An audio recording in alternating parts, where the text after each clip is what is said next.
Okay. Good morning to all of you. So we are uh, trying to talk in the last discussion. Uh, that is, we are talking about the MLP multi-layer perceptron. We are starting the topic with the single layer perceptron. Then we have talked on the MLP, that is multi-layer perceptron. Okay. Now today the topic of discussion is that is SVM. Okay. Just a minute. Fine. So today our topic of discussion is SVM, that is known as support vector machine. Topic of discussion, right? So this SVM is a supervised learning algorithm. Okay, just 1 minute. Hold a minute.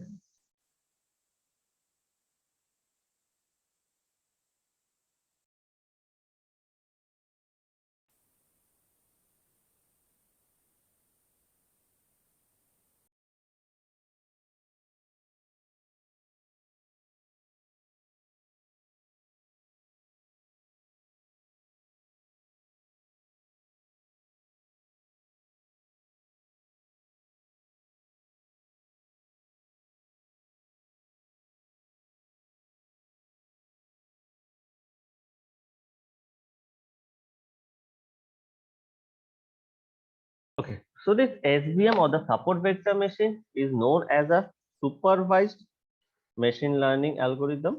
Okay, so this is a supervised machine learning.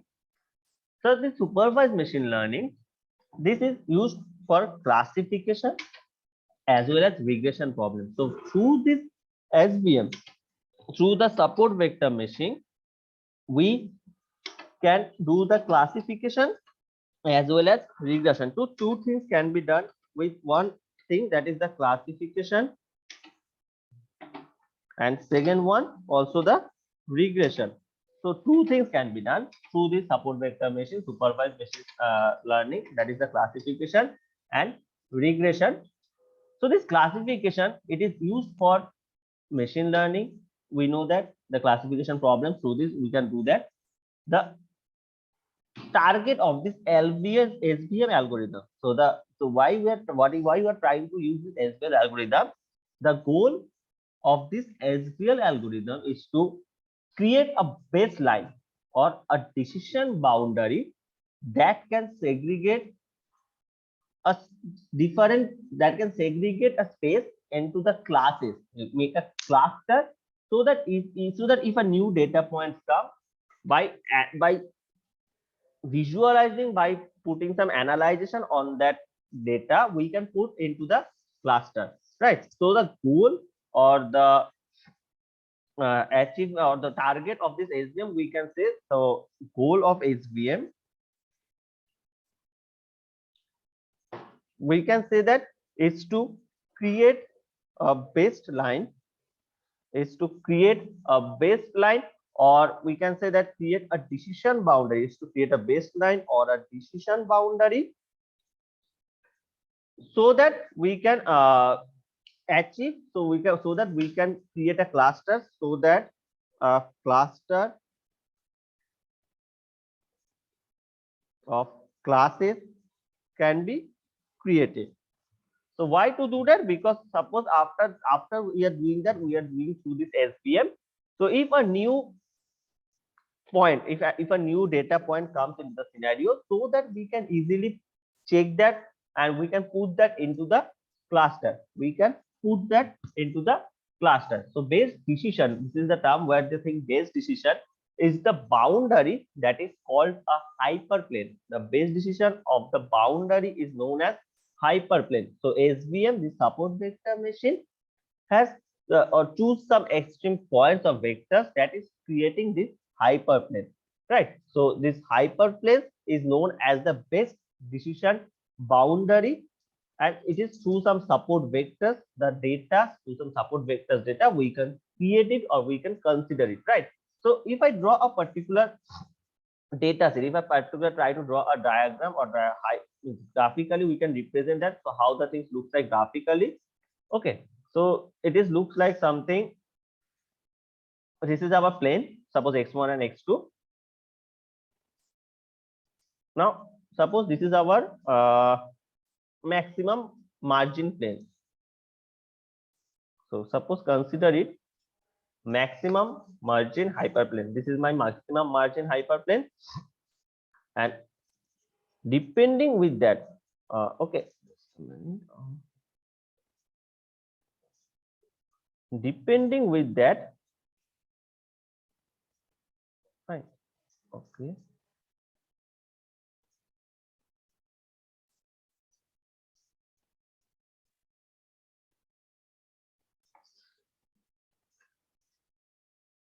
Okay. Now this is my positive side hyperplane. This is my negative side hyperplane. This is my maximum margin hyperplane we can talk about, right? And there are some data will be there. Okay, just first put me the data.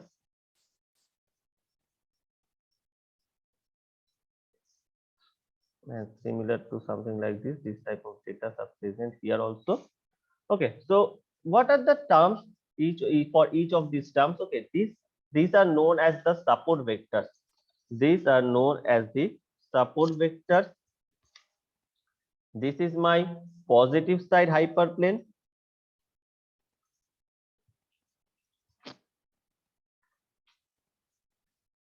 This is known as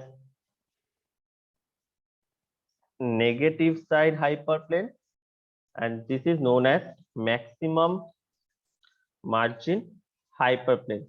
Maximum margin hyperplane. So this line, this maximum margin hyperplane with respect to some positive and negative side is creating a boundary. It is creating a baseline or base decision boundaries by which we can segregate that what cluster, which can reside in what part, what is the positive side cluster, what is the negative side cluster. So we can do this with the help of this SVM, with the help of the support vector machine. We can classify it. We can make a boundary to classify that. Suppose now, as an example, if we're talking about, we are going for an example. Suppose a dog and cat data set is present, right? And we are trying to segregate the data of this cat and dog. Now, in the dog and cat data sets, suppose there is a whole n number of images are present. Now, the pictures or the data sets, we can find some of the cat may have some dog features, some of the dog may have some cat features. Now, our goal is to here that we need to separate the dogs and cats from this large data set. Separately, there is a mixed data set of dog and cats. We need to separate it into the dog and cat section, right? Now, if we want to create a model that can identify, that can help us to identify whether it is a cat or dog. So this thing can be created with the help of support vector machine, with the help of KNN classifiers. Okay, so this is an example, dogs and cats, segregation of dogs and cats or classification of dogs and cats with the help of SVM, with the help of KNN classifier, right? So what is the process? That first our model will be trained by the data sets that is called trained data set. Our model will be trained by the trained data set, right? And that trained data set have a lot of images of cats and dogs, n number of images, so that when we are trying to train our model with this n number of trained data set, all the features of all the images can be trained. All the images, all the features of the images, so the model can learn about the features, about the different features from the n number of images of cats and dogs. Now, this SVM, this support vector machine, creates a decision boundary between these dogs and cats, between these dogs and cats. So when the model is actually going to train with the n number of images of dogs and cats, it will find a specific type of features for the dog, and it will find a specific type of features for the cat, right? Because there are different features of dogs and cats. Maybe some of that have a quite common features, but beside that, there are several features that are actually different between each other. Okay, common features we can talk about the four legs, right? These are the two eyes. These are the common features, but there are several things. There are several differentiation about the cats and dog feature. Okay, so these cats and dogs features that can be saved, that can be done with the help of this SVM. We are trying to first train the data set. We are trying to first train the data model and having the different features from n number of images. Having the different features from n number of images. Now, when a new data set came, when a new data will be came, suppose consider it as a test data set. When a new image came, suppose as a considering as test data set, the test data set will be trained through the model, will be run through the model, and it will observe about the features from the trained data set to identify that what the data present in my trained data set, whether it is a dog feature or it is a cat feature. So it will draw a baseline. It will draw a best maximum margin for a positive and negative hyperplane, and then it will classify. So this SVM. So this is a basic example. This is just a small example I am giving for the better understanding of this SVM, that how, what is the features, what on what thing we can use this SVM. So this SVM algorithm have some different feature, different example also, that is used for the face recognition, image classification, text categorization. So these are the several example where we can use our SVM. Now SVM can be of two types. This SVM can be of two types. First one is linear SVM and second one is non-linear SVM. Linear SVM, non-linear SVM. This linear SVM is used for linearly separable data. So linearly separable, non-linearly separable, we have discussed in previous classes, right? So this linearly separable data means that if a data set can be classified into two classes by using a single straight line, then that data is known as linearly separable data, and that classifier is known as linear SVM classifier. I repeat that linear SVM is used for linearly separable data.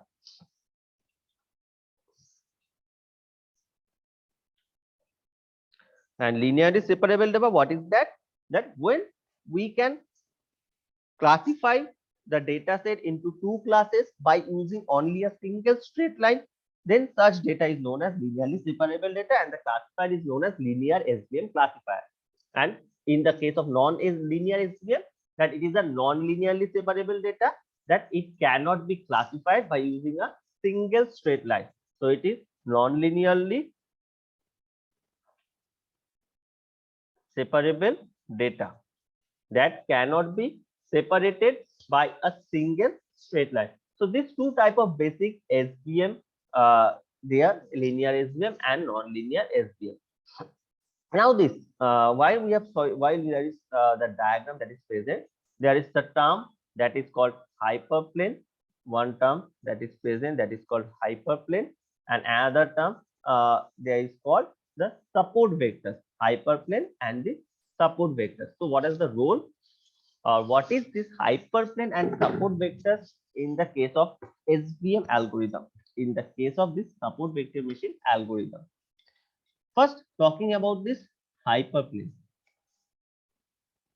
So this hyperplane, the lines or the boundaries, just give me a minute.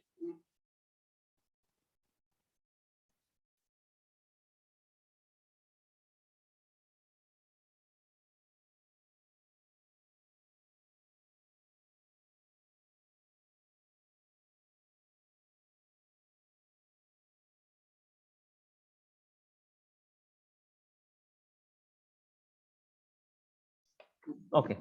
So this hyperplane that we are talking about here, This can be multiple lines or a decision boundaries that we have seen in the diagram. There is a diagram that there is a maximum margin hyperplane, there is a positive, there is a negative side of hyperplane.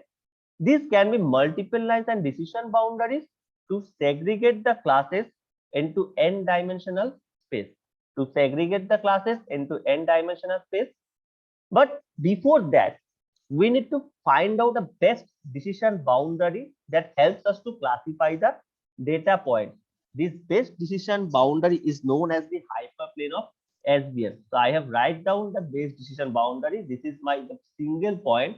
This point is known as my best decision boundary. This point is known as my best decision boundary or maximum margin hyperplane. Best decision boundary. Now, with this help of this base decision boundary, with respect to this base decision boundary, we have a positive side, we have a negative side, that is a positive side hyperplane, and negative side hyperplane. So this base decision boundary is the hyperplane, that is the base where the data can be classified. Now this dimension of the hyperplane depends on the features present in the data set. Now it is obvious that the boundaries it needs to be created, and it is depending on the data set, the features present in the data set. So there are two features that it can be done in separate way. The hyperline will be straight line. There are three features. So depending upon the features of the data set, the boundaries, the base decision line boundary is depending, it can be changed. And this support vector, the term there is support vector are the closest data points on the hyperplane which is affecting the position of hyperplane, and it is termed as the support vector. Means if I go for the diagram, this the best data point that is the closest near the positive and negative. Suppose one thing that is clear, let me clear that this is my base decision boundary, right? This is my base decision boundary. We have a positive hyperplane, we have a negative hyperplane. So what is the part of this positive and negative hyperplane while we have a base decision boundary? Because this is my best decision boundary I am trying to talk, and the data points, these data points have a several features of the values, and it is placed as per the values in the graph. The nearest graph, the nearest data points of the best decision boundary in the positive side and in the negative side is the part of the support vector machine that is supporting the best decision boundary, that this is the closest data point in the positive side, this is the closest data point in the negative side. This is the role of the support vector, supporting the hyperplane for the best decision hyperplane. Now the part that is the linear SVM. This linear SVM, how this SVM or linear SVM works. Suppose let us go for an example again. First, let me clear all this.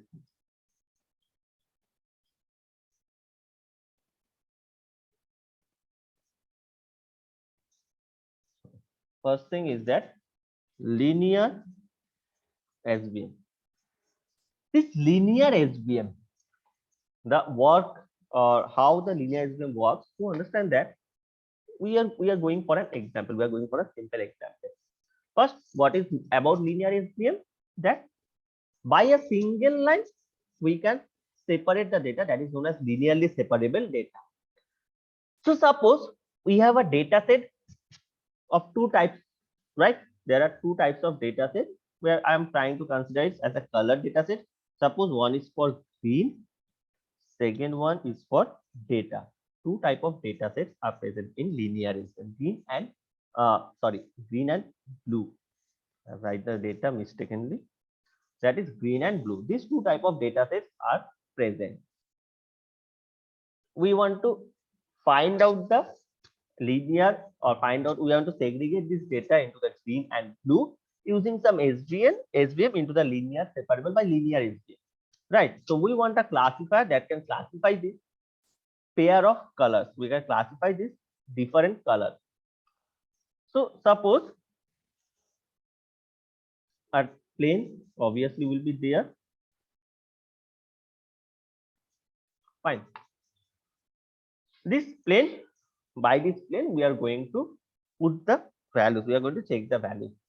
Now, what happened? First, this data set, this the mixed combination of this green and blue data set will be trained, will be trained through the model, and we are trying to get the features. We are trying to extract the features of the model.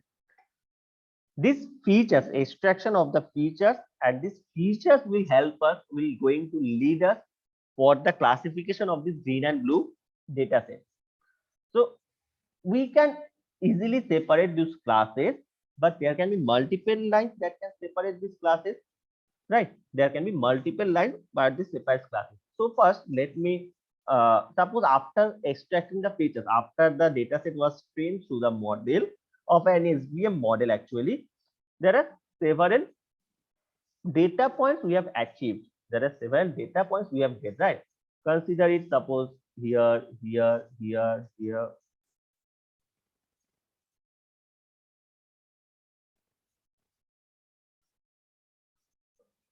Fine.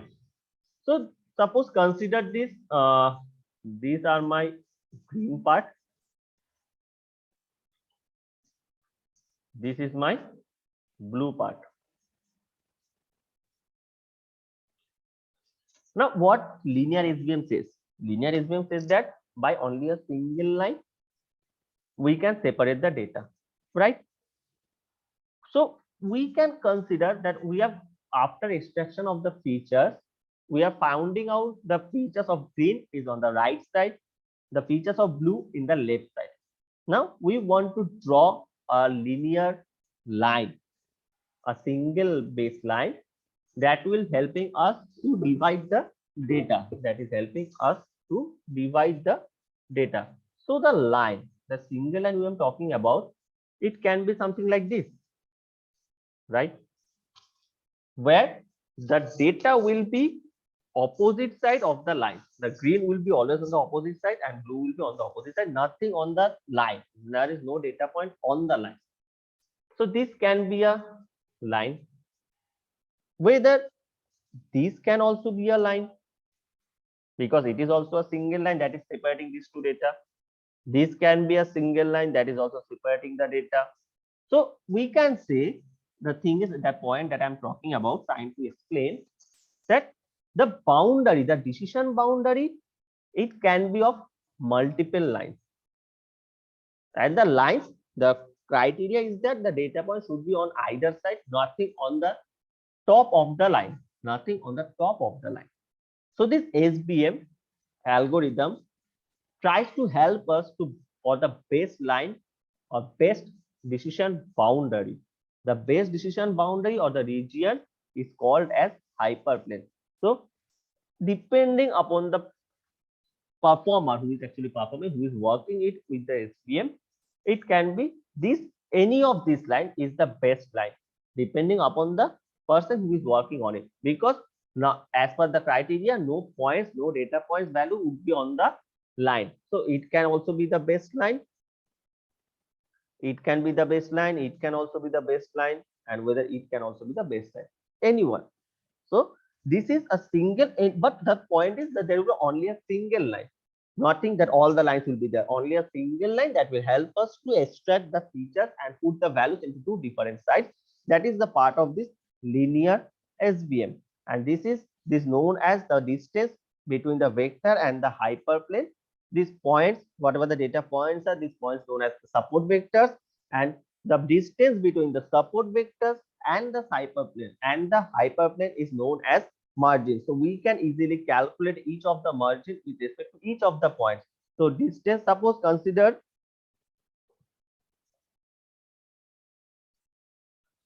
this is the line I have taken. Okay, this is the line I have taken as my base linear SVM. So the difference between each data point from this line, the difference between each data points from this line is known as the term margins. The difference between each data points from this line is known as the term margin. And the goal of SVM is to maximize the margin, that the hyperplane with maximum margin is known as the optimal hyperplane. The hyperplane with the maximum margin is known as the optimal hyperplane. So this is the simple, the linear SVM is very simple actually. So the data points will be very, the thing is very straight and very clear. Now coming to the part of non-linear SVM that cannot be segregated by a single line. In non-linear, we cannot separate through a single line. As in linear SVM, we can draw a straight single line, so we can easily find it out. But in non-linear SVM, it is not possible. So what, there is one scenario that can be arranged, but that is a bit tough. That is to put the non-linear data into a linear, to arrange the non-linear data into a linear data. But that is a little hectic. But if we apply those process to convert the data or to arrange the data into a linear data, then we can separate it by using a straight line. This is one chance. This is an option that is present in the non-linear SVM that we can convert if I try to arrange the data into the linear side. But for non-linear data, it is not easy. So we cannot draw a straight single line, right? Suppose we are trying to give an example again.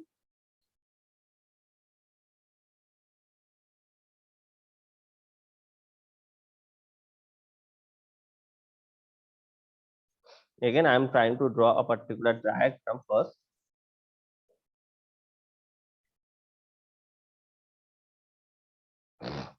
So this is a diagram. This is a plane actually.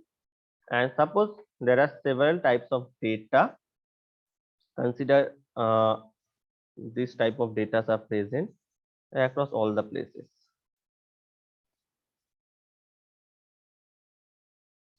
Fine. This type of data point is present, and there are another data that is present here.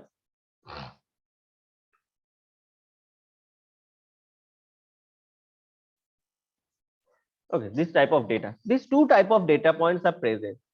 Now, by a single line, we cannot separate this data point, right? It is not easy. To separate these data points, we need some dimension. We need a more dimension. We need some more things that can be easily specifically by not any type of single straight line, right? We cannot do it with a single straight line, right? So anyone can tell me that if it is possible that drawing a single straight line, we cannot draw any type of this single straight line to adjust this. We cannot draw, right? So, but what we can do, we can easily adjust it by a line that is not a single straight line. So if we draw a baseline that is actually something like this,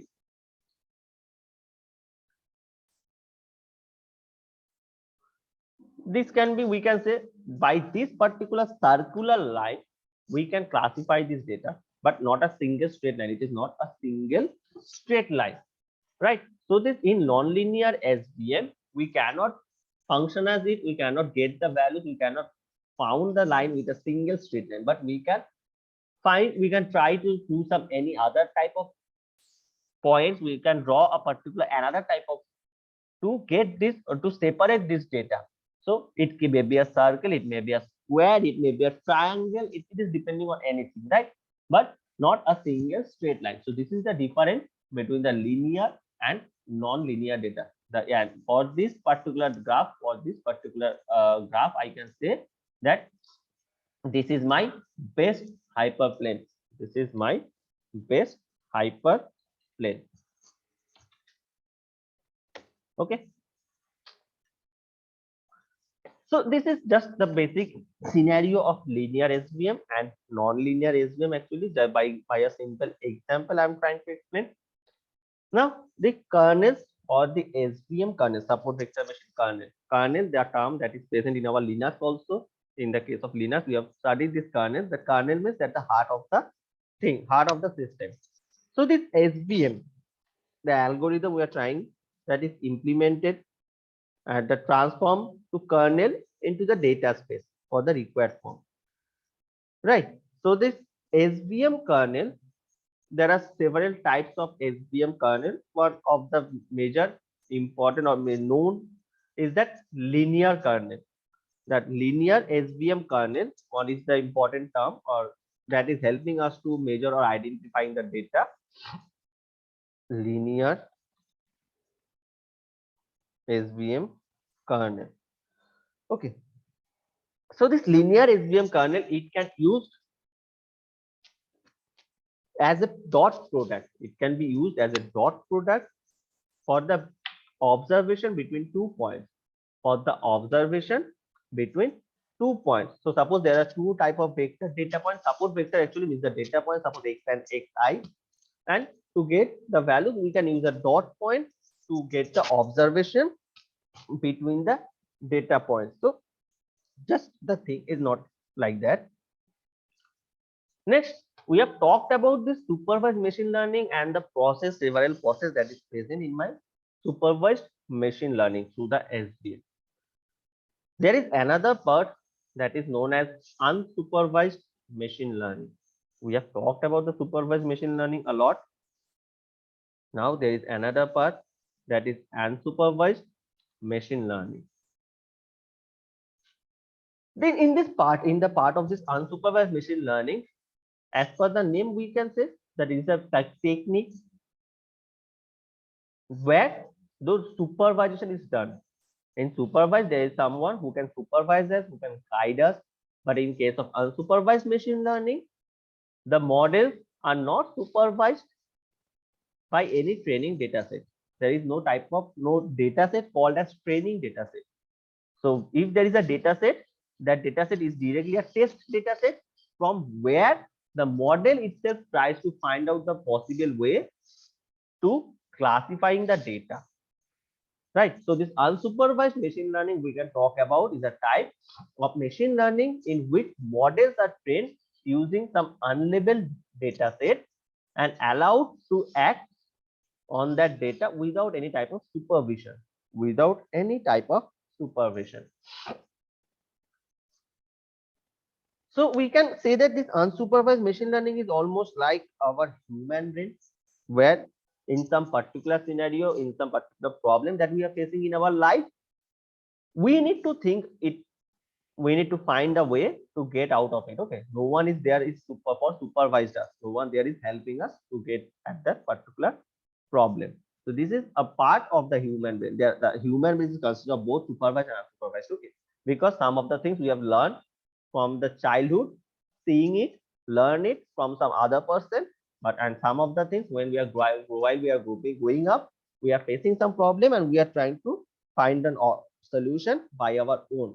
So that is a part of unsupervised. So supervised and unsupervised machine learning. So the goal of this unsupervised machine learning is to find out the under structure of the data set. What is the structure? What is the features there? We need to find out the structure of the data set, group of the data according to the similarities and represent the data. So first we need to find out the structure of the data set, then the grouping of the data according to the similarities. We are trying to find out some features, find out some similarities between the data. So suppose there are 10 data, means green and red color balls, 10. We need to and that we need to find out this an unsupervised machine learning. We need to classify them. So what the features first we are trying to access that the color, the shape. These are the features by which we are trying to arrange a particular group. We are trying to arrange a particular group, and then we are trying to find out the similarities, putting them into the groups and represented the data set as a form of some output. Okay, so this is just a simple example I have given. What is the basic of unsupervised machine learning? We are going to discuss a lot with this unsupervised machine learning, but not today. We are going to discuss it in our next classes, because I think there is a class from 12. I have seen the post of another class and you are already late for the class, so I am not going to continue it much more. Okay, so this is where we are stopping it today. Fine. So I hope before stopping the class, you will write your names in the chat box for the attendance purpose, and we are going to continue the discussion in the next class. And by the time, if anyone wants to ask anything regarding today's discussion, they can tell me or ask me. And you will write your names in the chat box for your attendance. And if anyone have any doubt, they can tell me, they can ask me for the, or so that I can clear the doubt.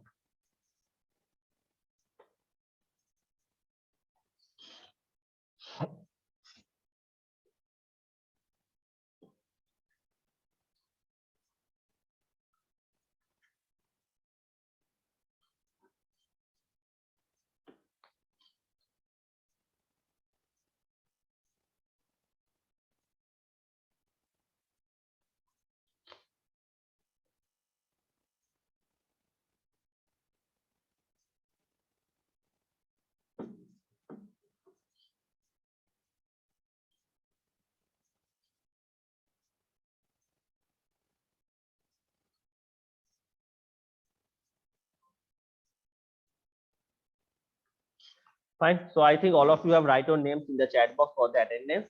Thank you all for joining into the session. Stay safe and take care. We will meet again tomorrow with next class. Thank you.